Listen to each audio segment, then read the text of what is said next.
speaking about, in reference with what it means to be human. Lena, I think, although everybody knows you, you're Lene Rachel Andersen, and you're an economist, author, and futurist. You brought us together in this event, but you're also a member of the Club of Rome, the initiator of the global Bildung network, and the author of The Nordic Secret. You also are the editor of What It Means to Be Human, and you've written ABCDFGH. Yes, the additional article. So the book, you have much to be proud of. Thank you so much for pushing so far for humanity and what makes us human. The floor is yours. Thank you. Cool. This has been a really great day. I'm enjoying this so much. So and thank you for also joining the European session. I'll keep letting in people as they speak here. So I'm going to talk about the paper that we wrote, which is sort of a backbone through the whole event, and it's called ABCDEFGH. A for artificial intelligence, B for biotechnology, C for circularity, D for demographics, E for education, F for finance, G for global dispersion of knowledge, and H for humanism and humanity. And these 8 topics are things that we do need to take into account as we try to solve the complex problems that we're facing as a species.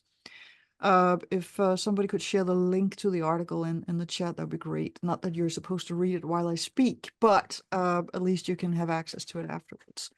There are also 11 suggestions to how we can create different kinds of solutions to many of the problems that we have. And I wrote this paper together with Fullerin, who is also here.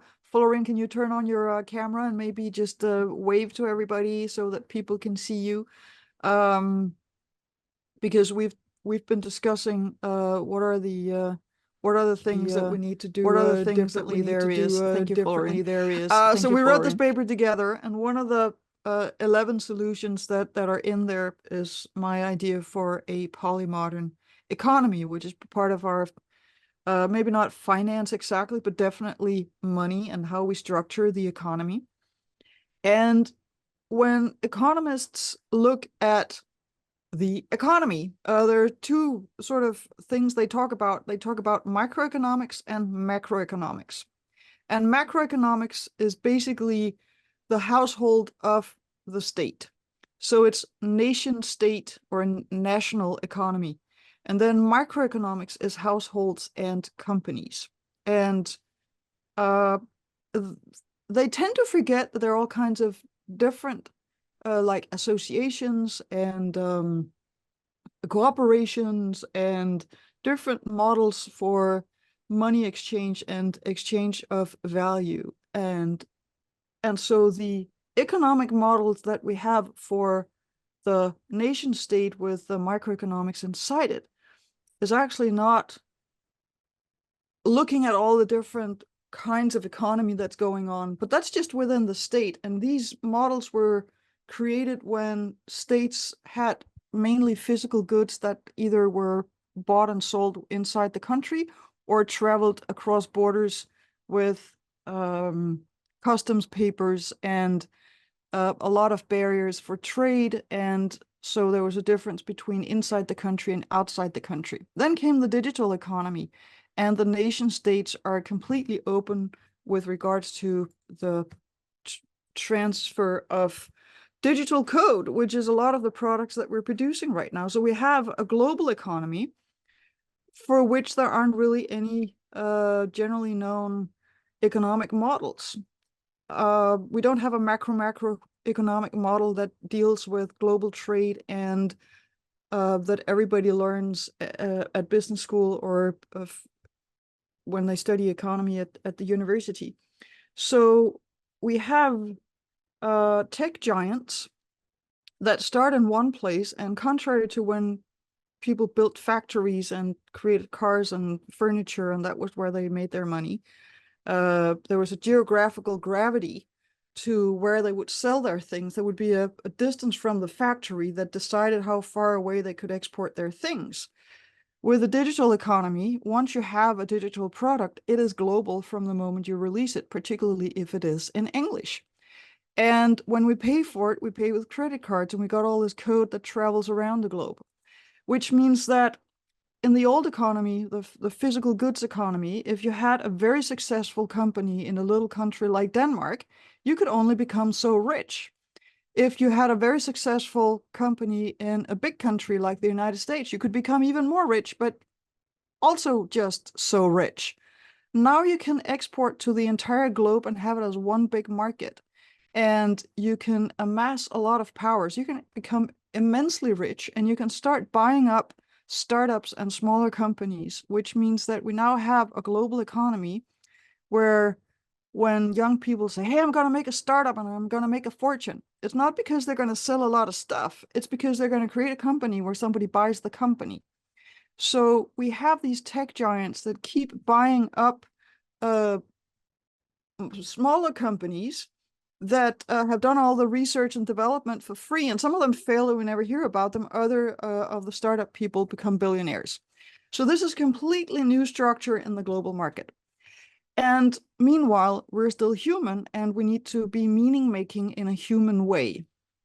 And what does it mean to be human? And that's where I one of the prisms, not prisons, but prisms through which I look at humanity is polymodernity, which means several modernities or several time epochs. And the first one is 300,000 years of Stone Age. That's where we emerged as a species, and we spent life as hunter-gatherers at first, and then later agricultural Stone Age. Very small tribes, gift economy, money hadn't even been invented yet, and a very different societal structure. And there were a lot of very intricate rituals and cultural norms for how you exchange gifts and what kind of power relationships you have and who owes what to whom, and how do you balance the power structure, the alpha males and the alpha females and the beta males and the beta females, and what are the negotiations sort of non-verbally through exchange of favors in a small community like that. And we know that not just from humans, but also from gorillas and other big apes. So so we spent 300,000 years in the Stone Age, and our brains are made for that. Our brains are made for living in small tribes, meeting around the campfire, sharing meals together, and having these very intimate relationships, not in a sexual sense, but in a social sense. And then I'll just go with the Middle East and the European development here because I only have 10 minutes. We have the Bronze Age and the Iron Age in Egypt and Mesopotamia, which creates huge ring-walled cities with 5, 10, 50,000 people, 100,000 people, and some of them 300,000 people, 1 million people in Rome. And there you have a completely different societal structure, but you also have now artisans and different traits and different skill sets. And with that, lo and behold, the mythologies and animism of the hunter-gatherer Stone Age tribes becomes, it didn't just happen in one day, it took like millennia, but it eventually becomes polytheism. So there's one god for each really, really important thing in society, whether that is wine or writing or war or love or something else. And that is the artisan economy, and it's a market economy where you produce things, you take them to the market, get some money, and then you buy more stuff and take it home with you. Then somebody invents the printing press and the steam engine, and we get capitalism and colonialism. And now there's a whole new structure in the economy, which is first you have capital, then you produce something so you can get more capital by producing and selling stuff. And that's a completely different mechanism. And that is part of the modern world where we have new governance methods like democracy, we develop modern science, and we have equal rights and human rights and a completely different societal structure. And we have million-strong nation states of 10 million people, 20 million people, 350 million people in the United States, for instance. That's the modern world. And then we have the postmodern world, where it's digital, it's global, and where we can connect with each other globally, and where there is a digital economy that can, in theory, expand exponentially indefinitely, which means it can completely drown the real economy, the capitalist, industrialized economy, which is typically traditionally nation-state economy, and the artisan traditional economy. And when I talk about a polymodern economy or polymodern economics, I try to imagine, what if we layered the economy so we have the gift economy, the indigenous economy under everything, and that's where we exchange favors and care about children and educate and cook meals and meet with our neighbors and share community gardens and things like that. And that's like a 5-minute walk from the kitchen. Then we have the local economy, which is the artisan economy, and that is the 15-minute city. That is where we have cooperatives, and that's where we can have money exchange, but we would also typically know who we're trading with because we see them over and over again, and so we can build relationships with them. And then there's the nation-state modern economy, which is the capitalist economy, because there are things that it just doesn't make sense to produce at artisan individual production of each individual item. So like bolts and screws and nails and furniture, steel, and all kinds of stuff, we do need capitalism. And then we do have the digital economy, and it's there to stay, and we need to regulate it, and we can't do that as nation states. It has to be at least at the continental level, but preferably at the global level.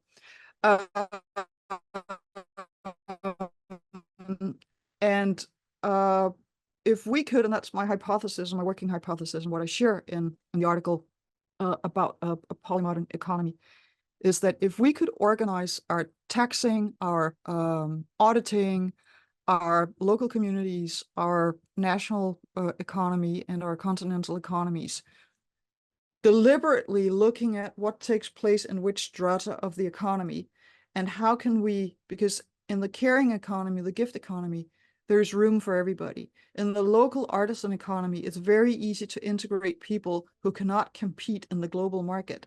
But once you get into the capitalist economy, we do need a different kind of skills and, I don't know, stamina, energy to just keep up the pace and keep a job in the industry sector.